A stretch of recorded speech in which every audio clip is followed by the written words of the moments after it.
your coach? Yeah, I just feel like I was, like the past, I don't know, maybe like 6-7 games, like in the first quarter, I was just kind of out there just trying to go with the flow. And I think that hurts our team more than it helps us. And when I say aggressive, I don't mean just shooting the ball every time. It's me like being aggressive, trying to get into the paint, trying to kick out the shooters, and then also looking for my shot as well. You said go with the flow, but I think that sort of doesn't tell the full story of what you've been doing to get your teammates involved in the first quarter. So as a point guard, how do you balance that decision you kind of have to make, getting them involved versus getting yourself going? Yeah, I can do both. I think now I was trying to early get guys like Tobias, Melt, Nick, big fella, who guys who come in, get shots early, because I feel like I have the ball in my hands a lot. I mean, I know I have opportunity to score. So if you can get those guys going early and then keeping guys like Melt happy, who does Melt, Nicholas, who do all the dirty work. I always tell P. Reed, he runs up there, set screen, does all those different things, and I'll tell him I'll make sure I can get him at least 2-3 shots a game for sure when I'm out there with him. So if you can try to help those guys, I think that's a good deal. You've been Joel's teammate now for 4 years. Like, I guess, does it kind of surprise you at all when he's been putting up performances like he does tonight? No. It's sad though, right? I mean, I try not to take it for granted, but it's just like, we expect it out of him, and my job now is to try to push him to be even better every single night, and that's what I try to do. And he's really good at basketball. I will keep telling y'all that. I mean, y'all ask me at every other game, and he's just really good. To that point, Tyrese, how much of the uptick in assists for him comes down to the system and the changes you guys have made versus improvements you've seen him individually make since you've been there? Well, let him tell it. If we just make threes, then he'll get it every night. So, but I think Coach Nurse has done a good job of having Joel really buy in to the system, to the movement, to him sometimes bringing the ball up the court and being a playmaker. They have to help, or he can play one-on-one. So we have guys that can make shots, and Joel trusts us. So because we have guys that make shots, because we have Nick Nurse who's kind of put in a different kind of system, it's been pretty good for us. What kind of allowed him to, this was a season high 11 assists for him tonight, maybe what specifically was he able to see, besides you guys obviously making three-pointers, but within that, what was he able to see to get all those assists tonight? Like I said, I mean, he did a good job of, sometimes I get a outlet and I give it to him, and we'd all just run, four flat. And because, like I said, he's pretty good, so they got to help. It's hard to guard him one-on-one. When they help, he's flying open guys on time, on target. And when he does that, we're hard to guard because we have guys that can knock down shots. So many threes in the game tonight. Was that part of it just because of the flow of the game, the way the game went, the design, or just how big did that basket look to you guys tonight? We got some good looks early. We get good looks early. It's hard to stop, shooting them. Guys were open. I think Marcus, he has some open shots. Pat Bev has some open threes. And we tell guys not to pass them up. I feel like we have to be confident in guys to shoot open threes, and that's what they did tonight. You just kind of touched on it. What kind of lift did Marcus and Patrick and that bench give you guys? I mean, they were huge. They were huge. I think Marcus is finally starting to come into his own with his role, and he's beginning to be extremely aggressive. And that's what we need from him, especially if they're going to have open threes like that, or open shots, middies, and stuff like that. Pat was great. Pat's hilarious. His energy is always amazing, and what he brings to the table is really good. Paul Reed was great as well. He was out there. He was active while he was out there. I think he was like a plus 33 in like 15 minutes, and that's like unheard of. So shout out to those guys.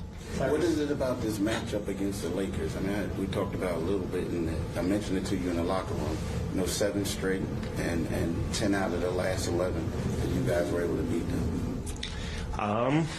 So we just go out there and try to play hard. Go out there and try to win games. I don't know.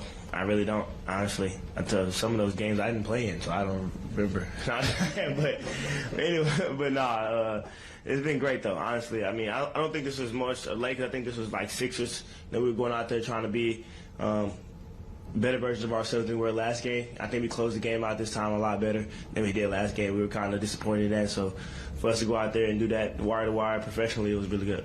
I think it was on your podcast that you talked about the way that you've gone toe-to-toe work ethic-wise with LeBron James in the last couple of years. Can you share a little bit more about the sort of influence he's been on your game and what it's like to play against him? Yeah, I mean, the numbers everything speaks for itself.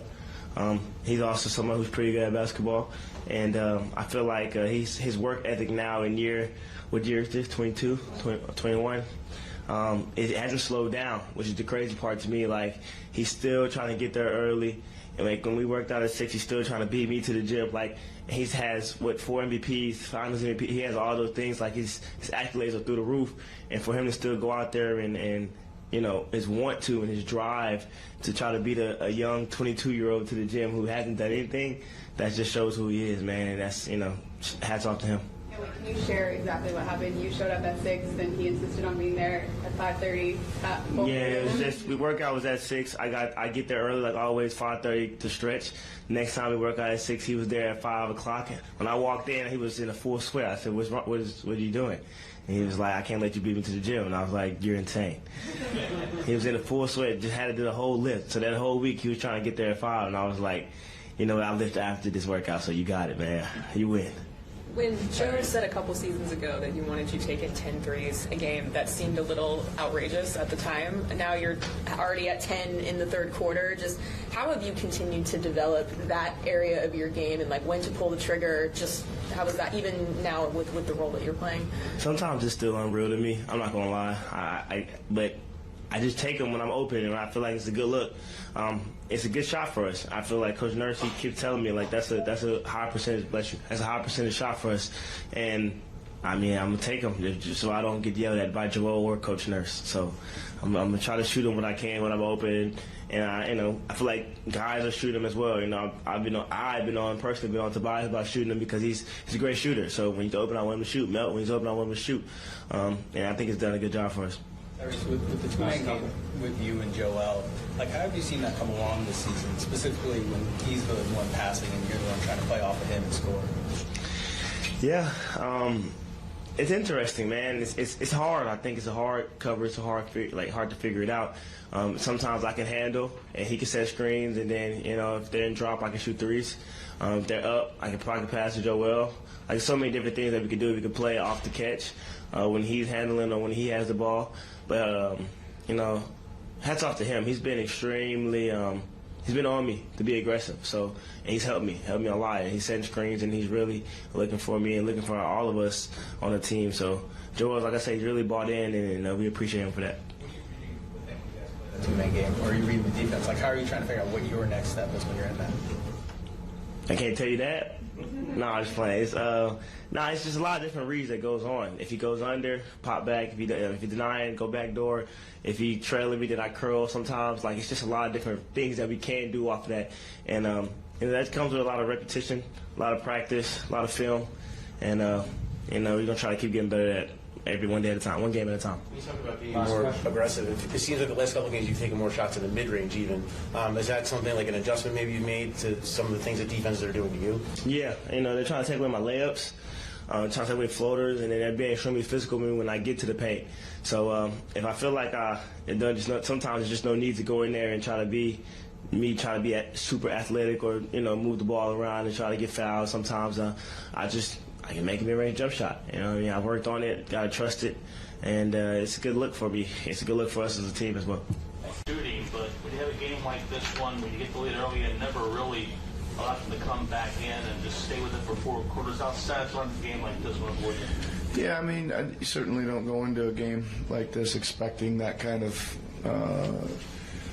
game to break out, to be honest with you. But, I mean, we obviously when the 3 balls start going in the way they did early, I think that just energizes everybody and defense gets a little bit better and confidence just stays up the whole game. I thought everybody was stepping into shots and everybody was creating shots and playing pretty hard. What can you really say about Joel, just with his ability to just make plays for others? Well, he draws a lot of attention, right? Because he's,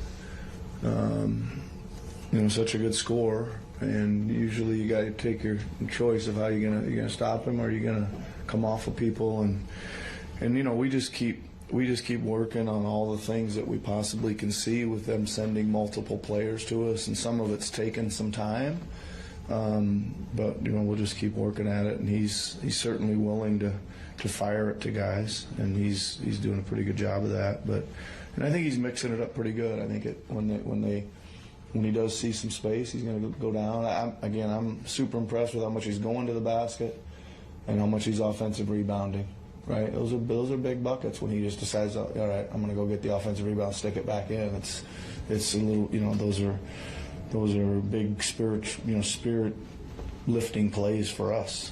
It looked like when you got those quick two on him, and you guys went into a 2-3, it looked like, for a decent chunk of that. Was that the plan to do that, or was that a byproduct of him getting in foul trouble, and it seemed like it had some success against them? Yeah, it's a little of both, Tim. I mean, I think that's one way when you're trying to protect somebody from fouls, do go to zone some, but it was also the product of we didn't get off to a very good start defensively, right? We're like, just something to kind of shake us up too. So that's kind of the other. Usually you're trying to change some rhythm of a game, and it was our bad defensive rhythm we were trying to change, and then that was just kind of extra as well. Attention that Joe draws, how much did that contribute to the three-point shooting tonight?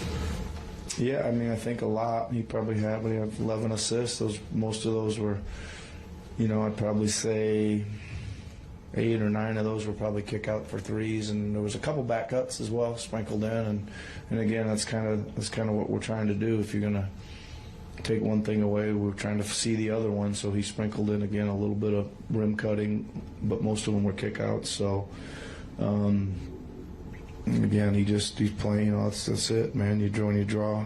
When you draw attention, make the right basketball play, and he did that tonight. What kind of lift did Marcus and Patrick and that bench unit give you guys? Yeah, those two guys especially, they're not only out there on the court tonight gave us a lift, but they've been great lift for about the last 5 or 6 days. They've really shown some veteran presence in practice film, pushing everybody to get really focused in and locked in and stuff, and it's great that they get rewarded with some three balls. And I think they're both pretty good shooters career-wise. 36 to 38 for career threes, and asking them to take them if their opportunities are there. And again, it's good that they stepped into them and made them tonight. Nick, Tyrese had a 20-point first half. I feel like the script for him a lot of this year has been more second half heavy than scoring. What do you think allowed him to get off to such a good start? He had mentioned that he was just going to come out and be way more aggressive at the start tonight. He did.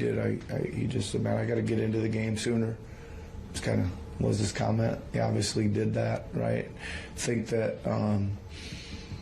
And he was moving so good, and even all that back and forth between him and Joel. But when he was turning on the Jets, he was getting separation for a three left or turning the corner, and I thought he played a little more physical than he's been playing too. He decided to, instead of getting run into, he started to doing the running into right a few times when he turned the corner with a lot of speed and put his shoulder down. But he was I think his mindset was going in there to go a little earlier tonight. What do you think was it? When a player comes to you like that before a game and says, I want to be more aggressive, or I need to be, do you automatically go to, I got to design more looks for him as a scorer? I mean, listen, he creates a lot of that stuff on his own. I did more after when he started hitting some threes. I started designing. There was maybe 3 play calls that came back, and he got threes on those. So I was more designing them for that, but. More, you probably won't be surprised with this answer. When he tells me I'm going to be more aggressive tonight, I say, well, I should only tell you that every day. I tell you that every day. I mean, good. You tell me once, I said, well, you got a few to catch up. But yeah, so it's good. What do you think was the driving force behind him telling you that before the game and feeling that way? Just kind of what those guys already mentioned. I think he's maybe sat back and tried to get a bunch of people involved. Really trying to get people involved, and I don't know, he just decided tonight was the night he was going to be a little bit more turning the corner. We also knew game plan wise too that we didn't think they were going to let the ball go back to Joel much in the pick and roll, so that means he's got to turn the corner, right? Nick, this is pretty easily the best passing game of Joel's career, one of them. What have you seen this season from him that's different in terms of how he reads the floor compared to when you coached against him in the past? Well, I'm just still learning some stuff, right? But I think that I'm trying to put him in positions where he can see better and get him out of the positions that are more difficult for him. And I think I'm learning some of those, or we are. And again, we spend almost every day we do something where we put him places and move the pieces, and he stays in, and 4 new guys come in, and we do it again. And we're just trying to figure out, just where he's more comfortable, right, and where he sees best. And then again, the other guys got to do what they're supposed to do too. And a lot of that's involving a lot more movement, I think, than the past. So we're constantly on, the cutting and the relocation and the respacing rather than just standing there with your hands up. Batum in the last few days, you guarded Shea Gilgeous-Alexander, tonight some LeBron, even some Davis in spurts. I guess how valuable is it to have someone who can guard so many different, spectrums of the league? Yeah, it's super valuable, right? It's super valuable in a lot of ways. And he just does a lot of it by working. He's up the floor, picking up full court. He's in denial a lot, so the guy doesn't even get it back. I mean, that's the easiest way to guard somebody if they don't have the ball. You can keep them from getting it or keeping them, pushing them out and getting them higher on the floor. He does a lot of that, but it is a pretty good ripple effect on our team because it allows us to move some other pieces around defensively too. Yep. Okay. Thanks, everybody.